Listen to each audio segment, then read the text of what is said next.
un especial agradecimiento al doctor Tomás Jesús Madera Santana del CIAT Sonora Hermosillo, quien contribuyó a este proyecto también en una estancia de investigación que se hizo en ese centro.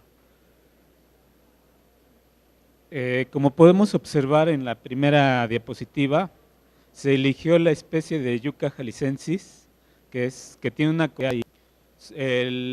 la medida de sus hojas oscila entre 60 a 1 metro de longitud. Por otro lado, el ancho de la hoja mide aproximadamente entre 4 y 6 centímetros.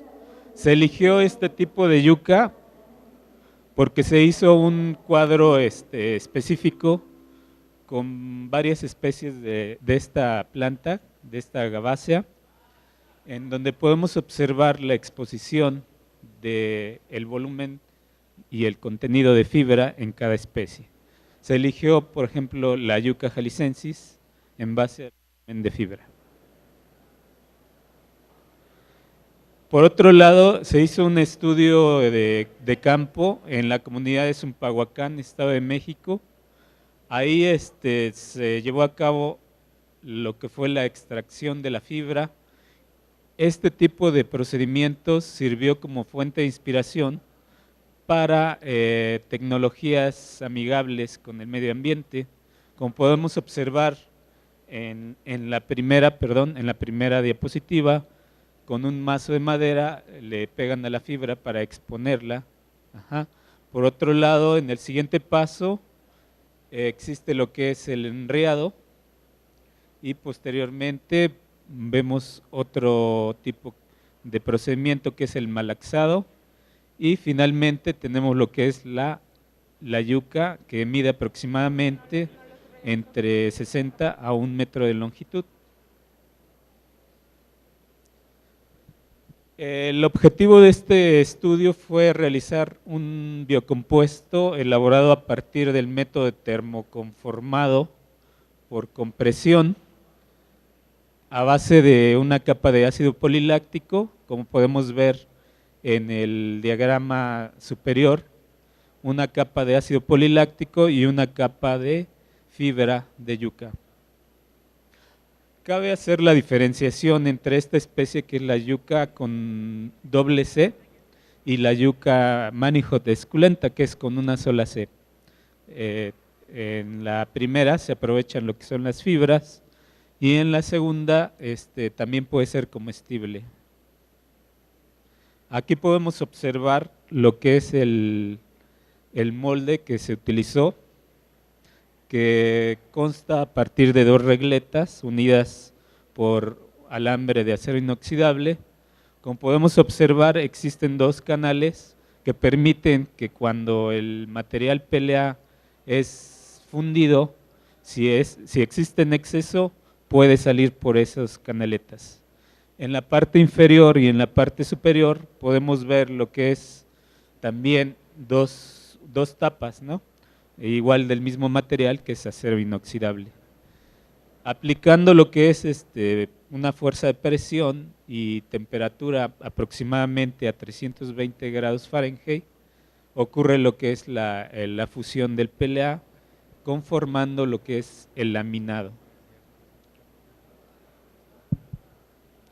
Los productos obtenidos fueron los siguientes: a una concentración en volumen de fibra del 15%, a otra al 50%, y el último fue a una variación del 7% con colorante orgánico también a base de grana cochinilla. En la imagen superior podemos ver un terminado aproximadamente de 5 milímetros de espesor. De aquí sacamos algunas conclusiones para estos materiales. Se hizo un análisis microscópico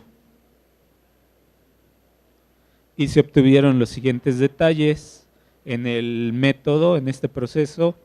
Durante la experimentación hubo algunos detalles, como por ejemplo la formación de burbujas, El PLA en algunas ocasiones no se fundió completamente o no se fundió de manera homogénea, pero en la imagen, perdón, la imagen C, ahí se ve un poco más integrado lo que fue el PLA con la fibra.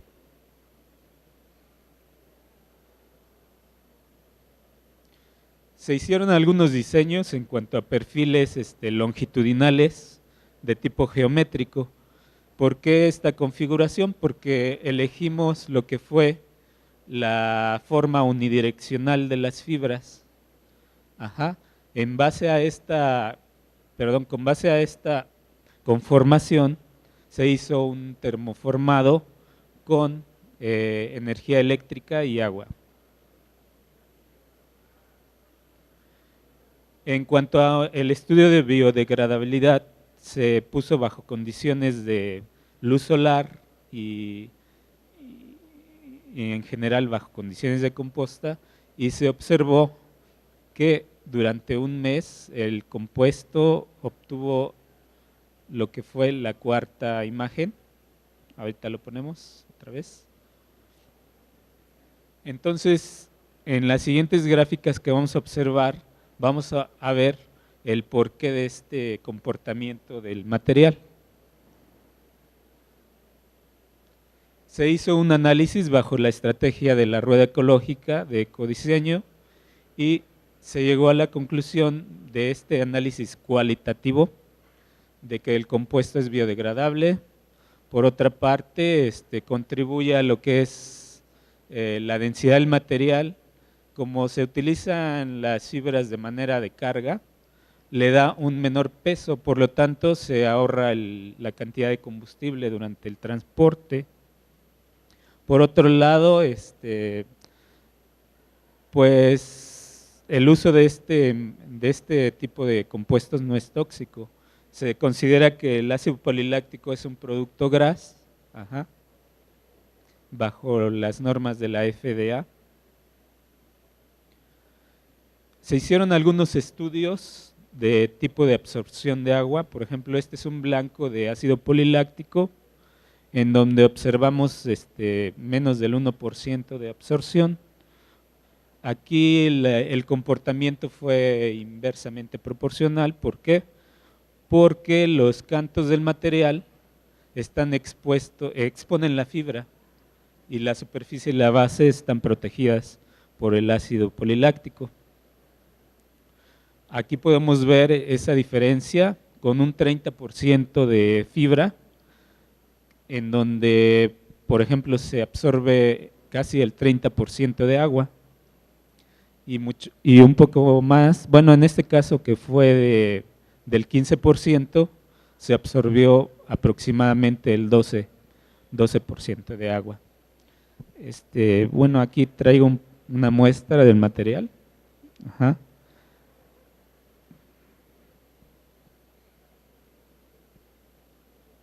Aquí está el 50%.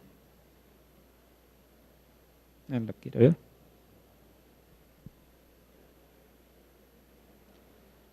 También, por otro lado, se hicieron pruebas de esfuerzo contra deformación, en donde observamos que aproximadamente lo que fueron 60 megapascales fue la resistencia que se obtuvo.